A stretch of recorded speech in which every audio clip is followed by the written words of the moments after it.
पूरा जिला के कुमारखंड प्रखंड अंतर्गत ये गांव पड़ता है चैनपुर वार्ड नंबर 3 में। और आप देखेंगे एक ऐसा यहाँ पर घटना दिल दहलाने वाला घटना हुआ है, जहाँ कहीं न कहीं आप लोगों को ये जानकारी होना चाहिए। एक लड़का जो है मछली पकड़ने के लिए जाता है, उसी दौरान जो है उनकी पैर फिसलने से मौत हो जाती है। आप इस वीडियो के माध्यम से आप देख सकते हैं कि घर में जो है मातम पसरा हुआ है। कुछ देर पहले, क्या नाम था उनका? शकील। क्या करने गया था, कहाँ गया था? वो मछली मारने के लिए गया था। अच्छा। 10-12 लड़का था। अच्छा। मछली मार के सब लड़का वो बाहर निकलना शुरू कर दिया और उसके बाद सब दिमाग में दौड़ाया कि हम लोग नहा के फिर चलेंगे घर।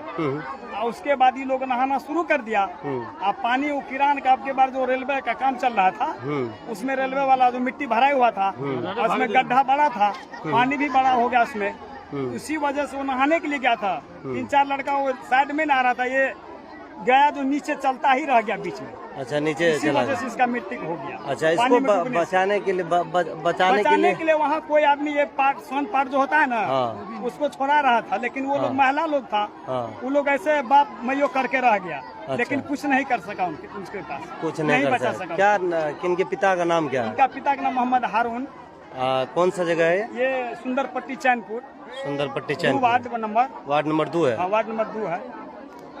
तो अभी आप देख सकते हैं इस वीडियो के माध्यम से, आप इस लाइव के माध्यम से आप देख सकते हैं कि परिजन का जो है रो रो करके बुरा हाल है। लड़का का उम्र बताया जा रहा है लगभग 15 से 16 साल था।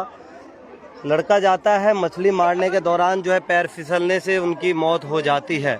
फिलहाल अब ये जो घटना हुई है, ये घटना कहा जाए कि दुर्भाग्य घटना है। इस घटना से कहीं न कहीं इनके परिवार का एक चिराग कहीं न कहीं जो है बुझ गया है। लेकिन आप इस घटना के बारे में आप लोग क्या सोच, और इस वीडियो को अधिक से अधिक शेयर कीजिए ताकि अन्य लोगों के पास पहुंच जाए। आप देख सकते हैं कि ये चैनपुर का वार्ड नंबर 2 गांव है और आप देखेंगे कि कहीं न कहीं पूरा ये दरवाज़ा, उनका दरवाज़ा जो है भरा हुआ है। बाकी आगे की जानकारी मैं आप लोगों को जो है दिखाने का प्रयास करूंगा और उनके परिजन से जानने का भी प्रयास करूंगा कि आखिर ये घटना में क्या सच्चाई है। इसके तह तक हम